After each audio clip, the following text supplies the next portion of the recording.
Hello and welcome. I'm Roger Ream, and this is the Liberty and Leadership Podcast, a conversation with TFAS alumni, supporters, faculty, and friends who are making a real impact in public policy, business, philanthropy, law, and journalism. Today, I'm joined by three recent TFAS alumni, Lyrah Panarigan, Deniza Toma, and Tiffany Parasca. Lyrah is a student at Arizona Christian University, and Deniza and Tiffany both attend Arizona State University. These three students participated in a TFAS Academic Internship Program in the summer of 2023 in Washington, D.C. Today we're recording in Park City, Utah during our TFAS Leadership Summit. Lyrah, Deniza, and Tiffany are here as part of our Young Alumni Fellowship track at the Summit. Today, we'll be hearing from them about their experience in TFAS this past summer, about their internships, classes, and lectures, what they've learned, and how they're taking those lessons back to their campuses and into their careers. Thank you for joining us, and thank you for being on the podcast today. Thank you for having us. Yeah. Well, why don't I start with you, Lyrah? Could you just tell me a little briefly, by way of introduction, about your major and where you're from and your background? I'm a senior at Arizona Christian University. I'm a double major in communications and political science with emphasis and minor in biblical studies. I interned with the Daily Caller over the summer, which was a lot of fun. Thank you, TFAS, for the internship. Really appreciate it. And I'm originally from Hawaii. So. Yeah, wonderful. I'm curious how you learned about the TFAS program at Arizona Christian. Yeah, so Laura Cusack was supposed to come up to our campus and talk about the program, but unfortunately she couldn't make it. But we had a bunch of flyers around campus, and my professor Campbell, who was department chair at the time, he sent it out to all the political science majors and was like, hey, you should try this out. And I was like, okay. So I signed up. I was like, okay, let's give it a shot. And then I got in. So the rest is history from there. And where is Arizona Christian University? Yeah, some people might not know. It's a small Christian university in Glendale, Arizona.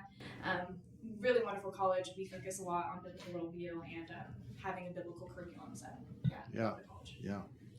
Tiffany, why don't you tell us a little about your background? Yes, so I'm currently at Arizona State University. I am majoring in public service and public policy with an emphasis in law and policy. And I'm also minoring in Romanian, which ASU is one of the only programs in the country that has a Romanian minor. I was born in California, lived in Texas for a bit, then moved back to California, different places, and Arizona. Ultimately, I settled in Arizona, and yeah. Wonderful. And how did you hear about it at ASU, the TFAS program? Well, Deniza, she told me that she heard about it at ASU, and she's like, you should totally try and apply for this. And at first, I was like, I don't think I'd get it. I don't have any other prior experience, like any other internships under my wing. So I was like, let's just put that aside. We'll think about it again. And Deniza told me she was starting to apply, and she was asking me like a few questions. And then I secretly applied without telling my family or anybody that was going to apply. So I was like, I'd be miserable if someone, if I were to tell people and I didn't get accepted for this internship. So I was like, I'm not going to say anything about it. And I got the email, I got accepted, and I called Deniza. I'm like, I need you to open your email right now and tell me if you see anything. And she was like, oh my gosh, I got accepted. So I figured out about TFAS through Deniza. We both applied the same year. And you got accepted the same day? Yes. Oh, okay. And Deniza, what's your major at ASU? So my major is civic and economic thought and leadership. Short SCETL is the acronym. That's my major. But I found out about TFAS. Actually, I was interning at the courts. It was a legislative internship at the Supreme Court at the time, and I was meeting with the Supreme Court of Arizona. Yes, right? Yes, state Supreme Court. Yeah, and that's great. And I was meeting with my internship advisor, who had helped me figure out the internship that I was currently at. And she pulled out a flyer, and it was the TFAS flyer, and she was like, "You should apply for this." And I was like, "I'm not sure. I'm very close to my family. I'm not sure if I want to go to DC for a whole summer." And I was just thinking about it for a while. And then I met with Laura, and I loved her, and I loved what the organization stood for. So I applied, and I got it, and yeah, it worked out. very exciting. And then actually, while I was at the court, I was meeting with Justice Bullock because he invited all of us. Let me just clarify. That's Clint Bullock, yes, Justice of the Arizona Supreme Court, who is a TFAS alum. Yes. Yeah. And I didn't know that. And I had been applying to TFAS while during the internship, and he just invited us. It was me and 2 other interns at the court to come see his office, to talk with him. And he was asking us what we each wanted to do. And I said I wanted to go into the political realm and everything. And then he said, you should apply for TFAS. I'm an alum and I'm teaching in Prague this August or whatever. Yeah. And I was like, wait a second, everything's connecting here. And so then I applied and I was like, this is the coolest thing. A justice of the Supreme Court told me. Yeah. So, yeah. Well, now I'd like to shift a little and just find out a little bit about your TFAS experiences. Lyrah, you said you interned at the Daily Caller Foundation, and I know, like all the students, you took some classes or a class. Tell me a little about kind of in general terms about that experience this summer. So I was part of the journalism and communications track. Yeah. So interning with the Daily Caller was quite the experience. I got newsroom, daily rundowns, getting to know how reporters think, feel, report, kind of getting to go to the White House press secretary hearings, which was pretty cool. Being within walking distance of the White House was epic. Posting that on my story and getting my friends, and they're like, oh my goodness, you're living a summer. And I was just like, I am, I know, it's really cool. And then I took classes at George Mason through TFAS. I didn't know much about economics, and I hadn't taken an economics course. So I took Professor Boudreau's Economics for the Citizen, which was super informational. I kind of wanted a triple major at the end of it and just be like, can I be an econ major too? Because just the concepts that he brought up in each class about how free market supports the system of government that we have right now and why it's the best economic system. I never really thought about that in his perspective. And so the way that he explained those concepts in a way that I could understand it, in a way that it applies to me, was super fruitful. And so I took that class and the foreign policy class with Professor Lazik. Yes. And he was super cool. Getting to know him, getting to hear his experience, understanding foreign policy from the very beginning of American founding up to now, just kind of getting a crash course. Yeah. It's been a crazy 8 weeks with those 2 classes, but super fruitful, super informational. I took those concepts and things that I've learned back to campus here at ACU and connecting those concepts that I've learned. So that was cool. Yeah, good. Well, I'll go to Deniza next. Tell me about your internship and that summer experience. So I interned at Family Research Council. Absolutely loved it. Have only the best things to say about the internship. I loved my fellow interns. Laura helped me get it actually because I had found it a month after the deadline to apply was. So Laura called people that she knew and asked if I could possibly even be considered. And then the next day they called me, and the internship advisor at the time told me, just apply, we'll look at it, we'll get back to you. He basically interviewed me on the phone, that phone call, the first time I had talked to him. And I got it, and it was a blessing. So yeah, that was a wonderful internship. And I was doing research.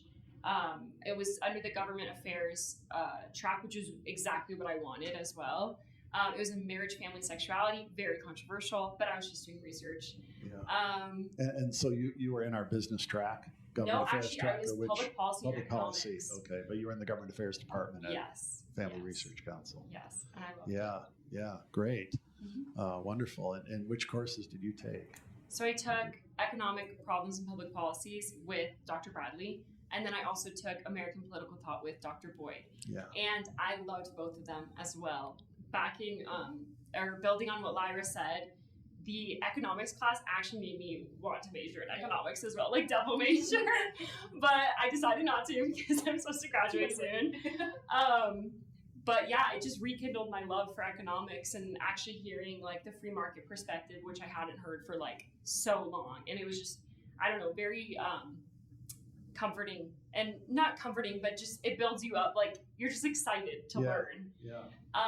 And I love Dr. Exhilarating. Bradley. Yes, exactly. And yeah, she's great. You've been with her this weekend here in Park City as well, she's right? Wonderful. Yeah. Yeah. Good. Sat next to her last night at dinner. Wonderful. She's so cool. Tiffany, and where was your internship? I interned on the Hill with Congresswoman Debbie Lesko. It was an amazing experience. I also was very hesitant about it, only because of Laura actually was telling me, she's like, you should apply if you want to work on the Hill. That's an internship you apply to that's separate from going through TFAS. She gave me a whole list of organizations I could apply to that were stuff that I like. And she was like, you should just give it a shot. And I did. Within a few hours, I got an email like, hey, from Brendan, who was my supervisor. He was, let's set up a time, let me interview you. And I was so nervous, but it was a wonderful experience. I found so much joy, and it was very fulfilling, which politics gets a very, very bad rep. And I mean, to some certain extent, there's going to be corruption in every single field you work in, but working with Congresswoman Lesko, I found it so fulfilling. I was given a sort of confidence I never expected, and even through TFAS, applying what I actually learned in Dr. Bradley's class. So I took economic problems and public policies too. And what I learned helped me when I was supposed to do like co-sponsorships for the Congresswoman. So what I learned, like those free principles and from economics, I was able to apply in my internship. And it was funny because last night you quoted Henry Hazlitt. Yes. And I love Henry Hazlitt. I was first introduced one lesson. I was first introduced to economics in high school, early high school, and we read that book as a class. I went to a small liberal arts high school, and hearing that another quote tonight was very, very. It just it touched it warmed a nice place in my heart. Well, when I was your age, my first job out of college was at a place in New York called the Foundation for Economic Education, called FEE. And Henry Hazlitt lived in Connecticut, and he'd come down and lecture at the seminars. So I'd drive up to his house in Wilton, Connecticut, and pick him up, sometimes with his wife, and drive them down about an hour to Irvington, New York, and get a chance to talk to him and spend some of that time reading a number of his books as well. He was a wonderful man and a very prominent economic journalist in his career. Well, that sounds like. Do you take just that one class, or do you? I only took one class. Yeah. And also piggybacking on what both the girls said, I also wanted to double major and get a degree in economics, but I'm late for that, right? It's a bit too late. It's a bit too late. Yeah. Well, as today, the day we're taping this, the House of Representatives needs a speaker. Is Congressman Lesko interested? I mean, they're desperate she just for announced she's stepping down. Oh, she's not going to run for re-election. Is she just fed up with it, or she wants to spend time with her family? Yeah. Okay.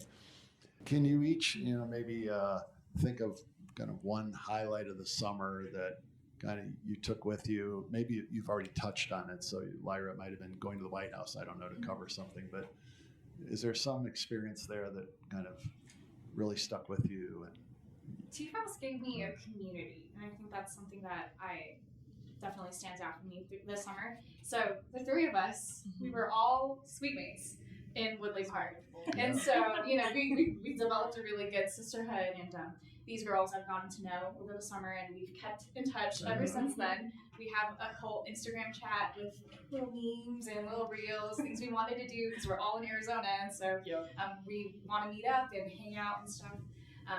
Getting to know like-minded individuals through the TFAS community has been super fruitful as well. I think that summer was just a great opportunity to make those connections and to get yourself out there. I think it was definitely the highlight with the different events that TFAS had over the summer. Like we had guest speakers, lecturers, going to different places. It was a busy summer. So we think back at it and we're like, whoa, can't believe that actually happened. But it was all like, whoa, that happened and that was cool. Yeah, crammed a lot into 8 weeks, right? Yes. Yeah. How about you, Deniza?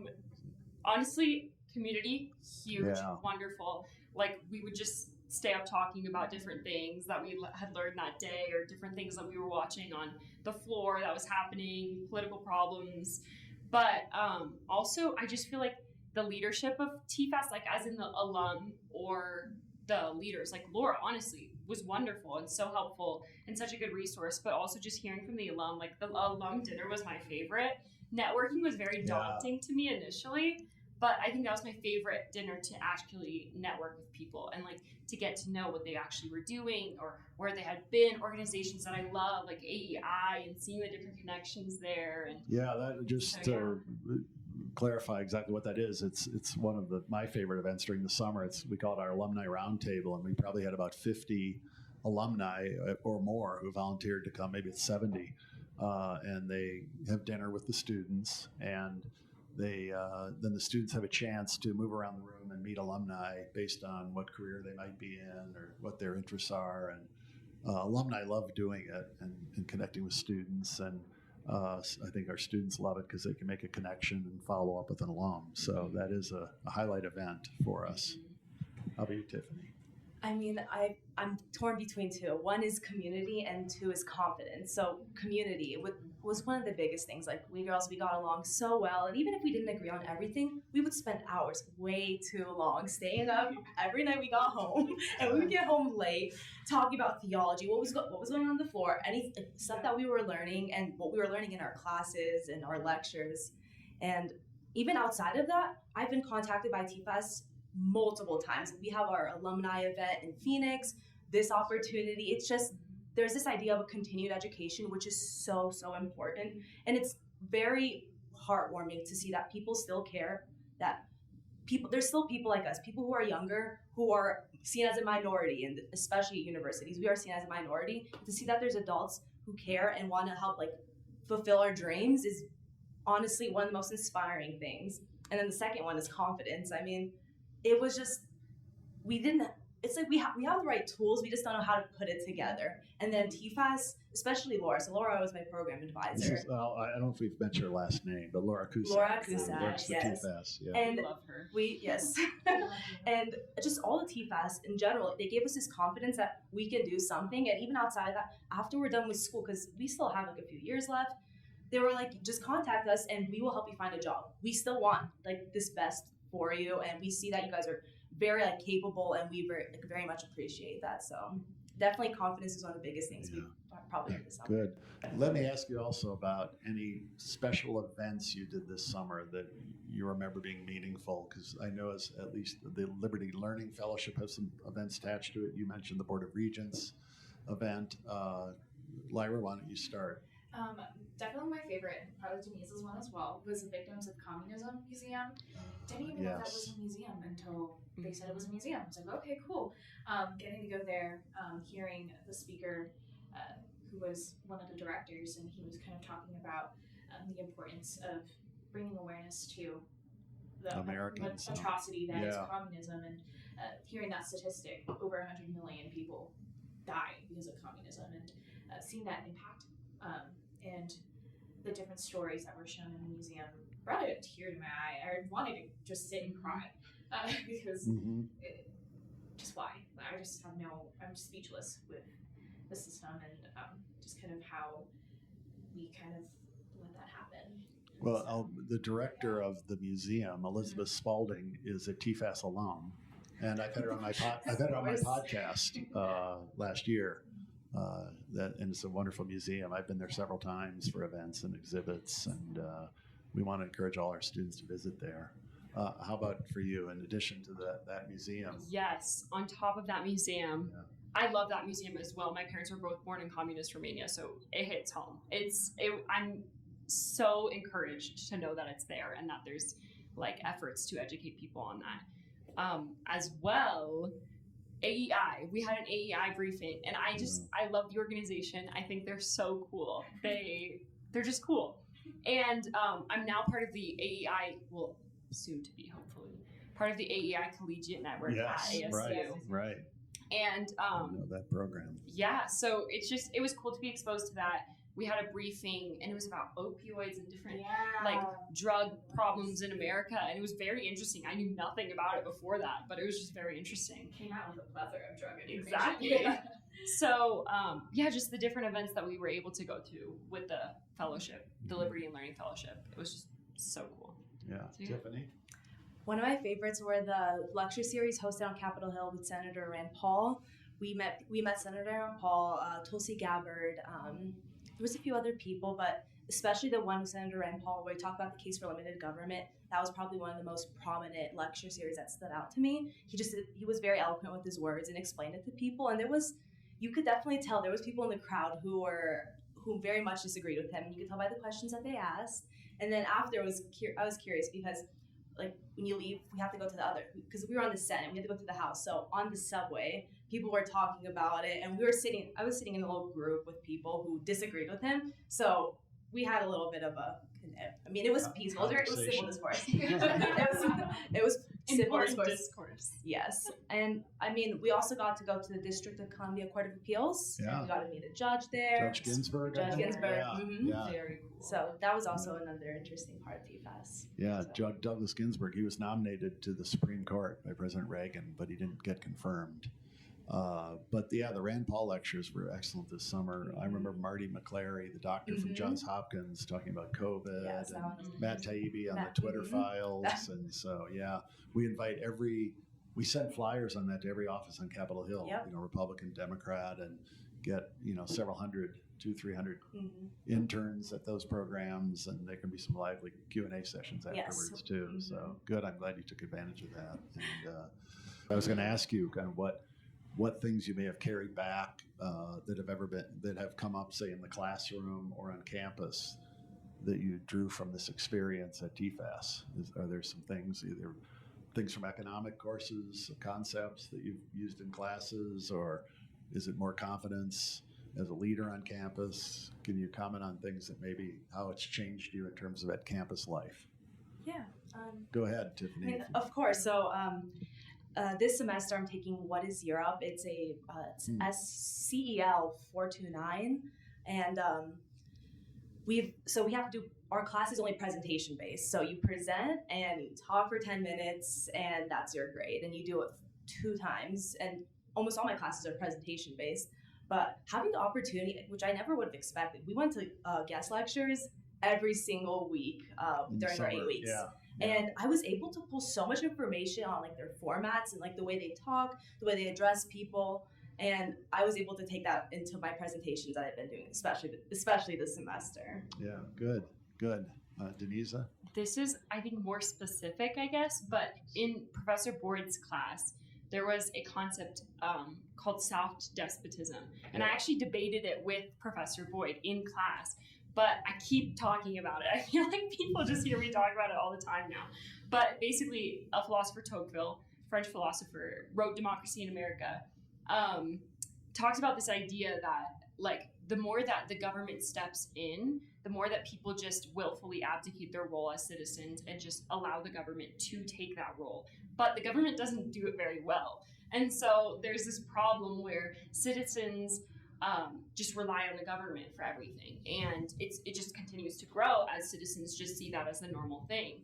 And that's something that I feel like applies in civil life, political life, like literally every aspect of your life. If you allow other people, including the government or just other people around you, to step in and take the roles that you are like your God-given roles to do in your life, then you're not fulfilling your purpose correctly. And so, that's just something that I keep talking about. That's a great point. I'll get back to you, Lyrah. I haven't forgotten, but No, you're good. I want to pursue that for a minute because this is a theme that came to my mind last night listening to Gerard Baker of the Wall Street Journal, who spoke last night, and he talked about, he felt like it was in the 60s and 70s Americans started developing this attitude of feeling entitled. Yes. And, we used to have this concept in our country that Tocqueville observed of kind of self-reliance. And it doesn't mean, this a kind of individualism where we didn't have community, because he noticed that he observed how Americans very much had this commitment to forming associations to get things done and really active in their community. But they were also self-reliant. They didn't say, I'm going to rely on the government. What struck me about what you said is that, we've structured this soft despotism now that if a person wanted to, and there are people who live this way, they can live their whole life dependent on government for, aid, whether it's, welfare, all sorts of support, and all the way up through till they die, healthcare, Social Security, everything.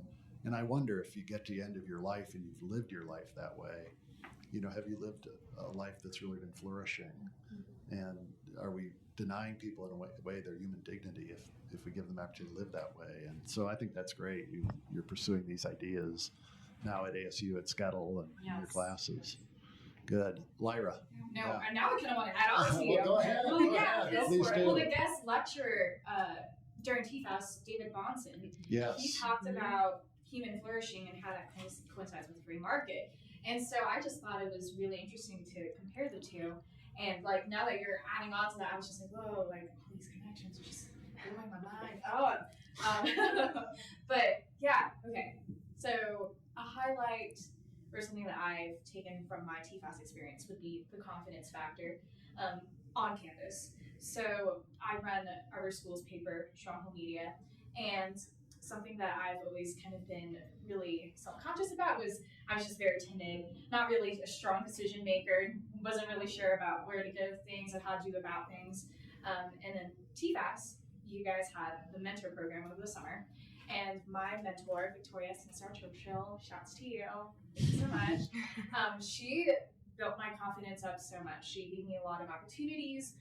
She was super strong and giving me advice on how to go about being a journalist, how to go about making life decisions, or just career paths, talking about it with her, and being able to experience and learn from her experiences was really, really fruitful. And so now on campus, getting the experience from Daily Caller, the lessons that I've learned from TFAS in the classes, I've just kind of not necessarily have like a chip on my shoulder or anything, but I come with a lot more to bring to the table, which has given me a lot more grounds to stand on. So when I'm with my friends or in leadership meetings or with my club, I'm a stronger delegator now because of that. And yeah, it's just been really helpful from there. Do you think the TFAS experience this summer has in any way influenced kind of the decision you make in terms of your career direction?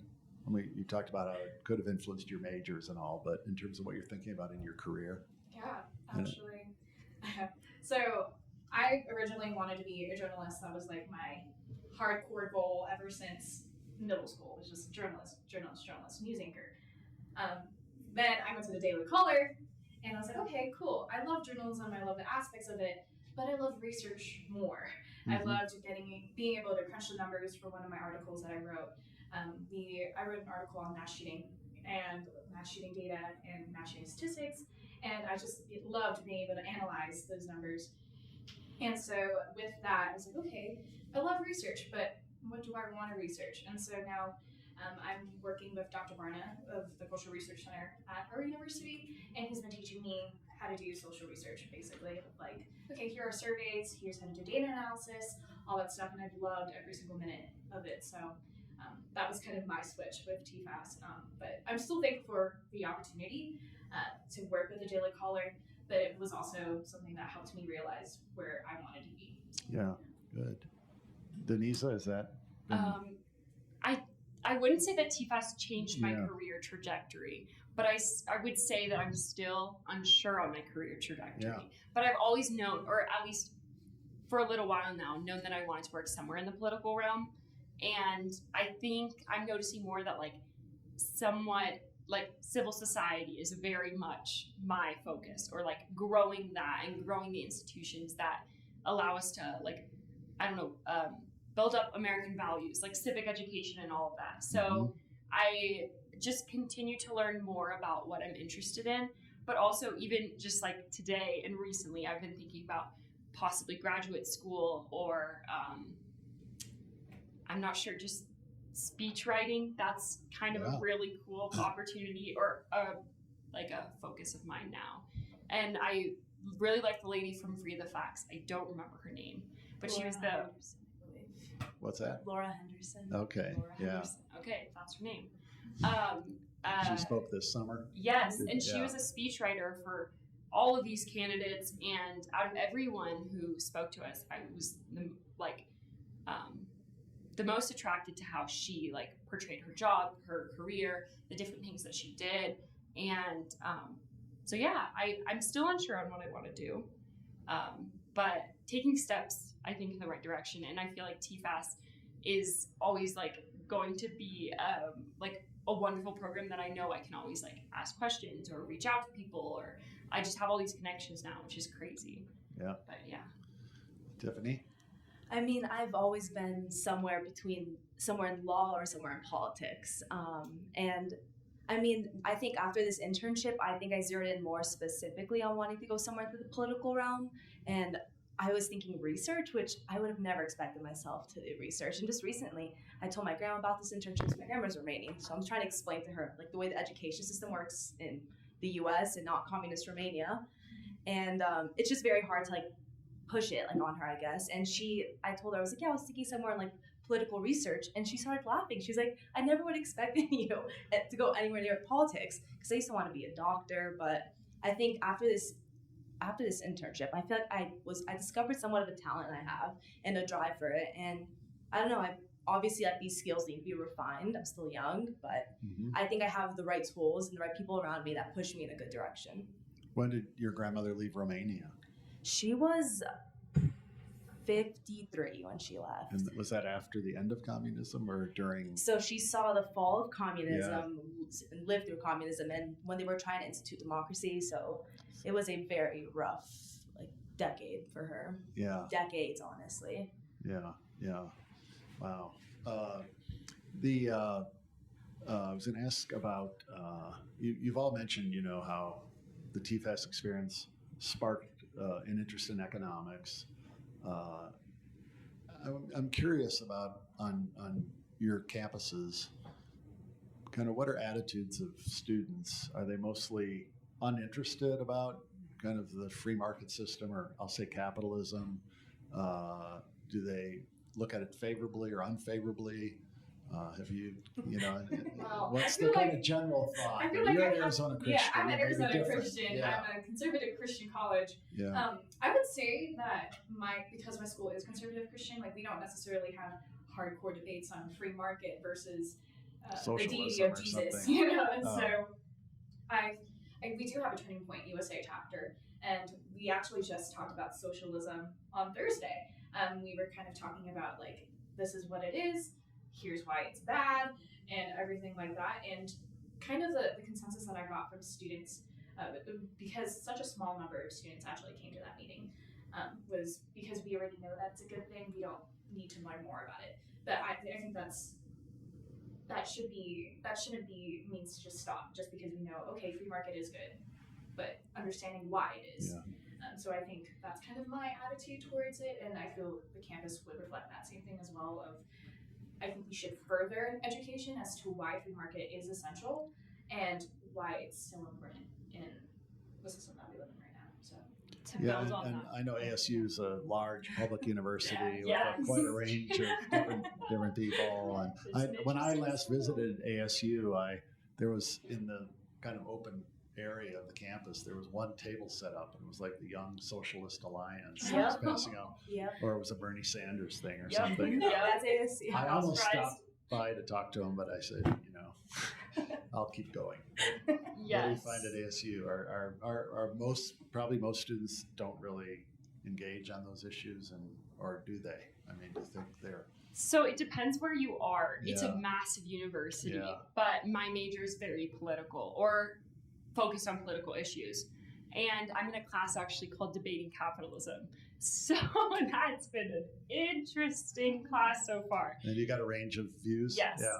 It attracts a lot of differing views. There's some people that I would probably coin actually communists. Uh-huh. And then some people that are very free market libertarian, some people that are more conservative. So it's a very interesting conversation every class period. But it's definitely hostile. So, and I would say that the majority of the opinion is against free markets. So, how about, does the professor kind of play it straight down the middle and try to just engage people and trying to? Yes, actually, which is Good. Unexpected for ASU. Yeah.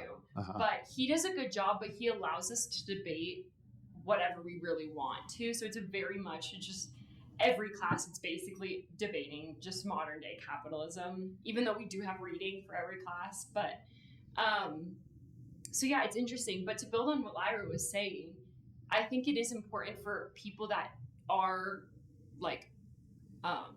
in support of free market economics, to be able to know why and to be able to defend that, because I'm sitting in my classroom and I've been equipped with the tools to defend free markets and to defend all of that. But it's daunting even if you have the tools and even if you understand why free market economics actually makes more sense and actually is like a logical conclusion and not this careless, monstrous ideal.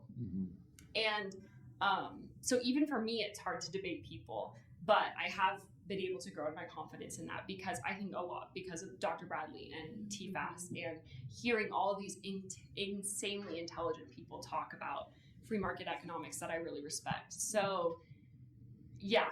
Well, today at lunch, we heard from Melanie Sturm, who has engaged to win, and she gave us 6, rules for persuasion. I'm going to use that in my class. Yep. To make sure, that you show people you care, and, start by saying something like, I worry about, about poor people and the plight of poor people in this country. And but how about you, Tiffany? I was going to say Deniza again. Tiffany. So yes, I too go to ASU, and we are definitely seen as a minority, especially out in like the ASU courtyards. You will see people who call themselves communists, and sometimes every once in a while I'll engage with them. I'll ask them questions, because I'm just genuinely shocked how someone can come to such a conclusion that this is the right answer. And this semester I'm taking a class. There's only one other student in my class, and it's a Romanian class, it's Romanian culture. And we're talking a lot about Ceausescu, who was the dictator of Romania. Right. So they're in his communist regime. And every single time, like, we learn stuff about it, like, I'm brought to tears. Like, both my parents were from communist Romania, my grandparents were on both sides.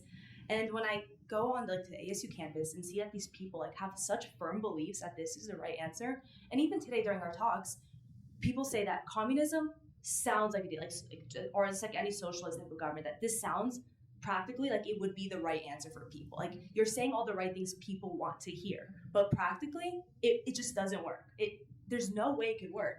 You would have to be a robot with no idea of what you want, like no personality, no wants, no desires. That's the only way communism could actually work. Yeah, I wish I could recall exactly the quote that was put on the board by Melanie of Thomas Sowell, who said, socialism sounds great, but in practice it doesn't. It's never worked, and it's come with great human cost on top of that. So you hear a lot as well in the surveys about students feeling they have to self-censor, and or they might get their grade lowered or get canceled or lose a friendship, if they're conservative at least. Is that kind of, have you found in any classes that you have to self-censor, or most professors pretty open to hearing a diverse range of opinions, or even in your social life on campus? I mean, how's that work? What's been your experience with that? I'll let you guys do that one. Yeah, you probably don't have Really to. see you. Yes, you. Next door. Yeah, well, I mean, maybe it's not a problem at your schools. I mean, to some certain extent it is. You could automatically, the first time I'm in class, I could already tell somewhat what like the political affiliation of my teachers. And the problem is sometimes they'll push their agenda, which you can choose to have whatever opinion you want, and then we can choose to discuss it. But when they push it on you, that's when I have to like take a breath. And then we have like debates in class, and usually, I mean, I'm not too scared, but I will tiptoe around the subject if I want to like share my opinion. But most of like my social life there is not many Republican or conservative students that I usually talk to. But the thing is, I'm able to have good discussions with people who are on the opposite side of the spectrum, and they're not always the most fruitful, but I still engage with them, and I'm still able to have friendships with them, but it gets to a point where it's just not as fruitful. But I honestly think it's on their end. They kind of put up a barrier that this is just not going to happen because we disagree so like big on such like important topics to them. So it just gets to a point where our relationship just grows to a certain extent. Like, we'll meet for coffee, we'll hang out a few times, but it just never gets to a point where I don't see it being a long-lasting relationship. Anything to add? Honestly, within my major, there is like a free open discourse. We're allowed to disagree with each other. We all have like a little library where we all just like bounce ideas, disagreeing, and it's actually very, very fulfilling. But within a lot of my classes, especially debating capitalism, which is offered by my major, but it just attracts a lot of different types of people. That is probably the class where I felt the most where I had to self-censor, but I choose not to, or I choose to try not to. There's definitely the overwhelming majority of the class is definitely like in opposition to anything free market, and it's almost like laughable to them that anyone would think that. And so it's hard because it's people coming at it with such like a emotional perspective, and I don't usually come at things with an emotional perspective, so it's hard to combat that and hard to like not get riled up as well. So that's something that I'm learning, but I think it's good to be forced to learn that in a classroom setting. Yeah. So Yeah. Well, good. I think all three of you got scholarship support to come to our program, and we're very grateful to donors who contribute that and provide these scholarships. Was that essential for you in order to attend, Lyrah? Yeah. So Deniza and I, we both got the Liberty and Humane Fellowship. Yes. Super thankful. That was basically my, dear God, it's me. Like, I got in, great, but I can only do this if it's fully provided, because I don't have the money and the means to do that. And so as soon as I opened the scholarship decision, I was like, oh, whoa. I was just like going to DC. I just kind of like had a moment of like, wow, this is seriously happening. And super thankful for the donors and being here in Park City and getting to talk to some of them and talking to the alumni as well that have donated and given. I'm reminded of that biblical passage. I can't remember the address. Train up a child in the way they should go, and when he's old, they won't depart from it. And so I firmly believe that these donors and these alumni are almost kind of following that scripture of, all right, like we have the resources to take care and to help grow these kids to be the leaders that God has called them to be. And so with that, like I just have a heart of appreciation and gratitude towards the donors that have given their time and their efforts to help us succeed. And so, yeah, very thankful. Well, it relates back to Tocqueville, right? Yep, it does. Yeah, everyone's got to do their part, you know. Yeah. But yeah, I very much agree with Lyrah. I think I even told Laura on the phone. Well, I was asking her about the different scholarships that were offered and everything, and I basically said, I'm going to apply. I'm very excited about this, but I'm going to be perfectly candid. If I don't get the full scholarship, I cannot attend. And that was something that I gave myself as a rule because I'm a college student. I'm in debt. I literally couldn't just justify it. So I ended up getting the full scholarship, and I wasn't expecting it, to be very, very honest, but very blessed to have gone, very blessed to have the donors pour their resources and time into growing TFAS and into allowing us to have the opportunity. Yeah. So, yeah. And Tiffany, you are a Regents Scholar, which is our Board of Regents donates to provide some scholarship support to students as well. And did you get a chance to meet the Regents this summer? I did. We had a lunch together, and it was such an amazing experience to meet them. And a few of them are actually here right now. And yes, it was very nice to reconnect them, and they remembered who I was, which was very meaningful. Like, it also goes back to the TFAS and like the connection aspect. But if I didn't get any sort of scholarship funding, I couldn't have done it. I mean, I came from a pretty tough financial position. When I was 18, ran away from my home, and I actually moved in with Deniza, so she's like my proxy sister. Yes. So, so if I honestly didn't get any sort of scholarship funding, I wouldn't have been able to do this opportunity, and it had a lot of fruit to bear. And I mean, it was right before me. I was praying before, like I was getting stressed. I was like, I don't know what to do. I was like, I don't know if I should go to even apply for this scholarship. And the next day I got that email. It's like, let's do it, Tiffany. We're going. Yeah. And I got it was a good amount for the scholarship, but luckily for my schooling so far, I've planned it out in some sort of trajectory, not get into debt for it yet. Yeah. But well, you just have to remember now that our donors who provide this scholarship support expect great things from you. Yes. Yes, we will live up to it. Yes, we've heard all their accomplishments. We talk a lot about, trying to help develop honorable leaders and courageous leaders. And I have no question in my mind that the three of you were, that our decision to accept you into our program was a wise one, and you took full advantage of all the opportunities this summer, and you're back in campus fully engaged in various different ways, and so glad that you're here with us this weekend in Park City, Utah. And it's been a pleasure to talk with you. I could sit here and talk all afternoon, but it's a beautiful day in Utah. We're on the side of a mountain, so I'm going to give you some time back before we meet for dinner tonight. And we hear from two of our professors, Ann Bradley and Don Boudreau, will be joining us for dinner. Exciting. That'll be fun. Yeah. So thank you for being my guest today on the Liberty and Leadership Podcast. Thank you for having us. Thank It was a you. wonderful opportunity. Thank you for listening to the Liberty and Leadership Podcast. Please don't forget to subscribe, download, like, or share the show on Apple, Spotify, or YouTube, or wherever you listen to your podcasts. If you like this episode, I ask you to rate and review it. And if you have a comment or question for the show, please drop us an email at podcast@tfas.org. The Liberty and Leadership Podcast is produced at K Global Studios in Washington, D.C. I'm your host, Roger Ream, and until next time, show courage in things large and small.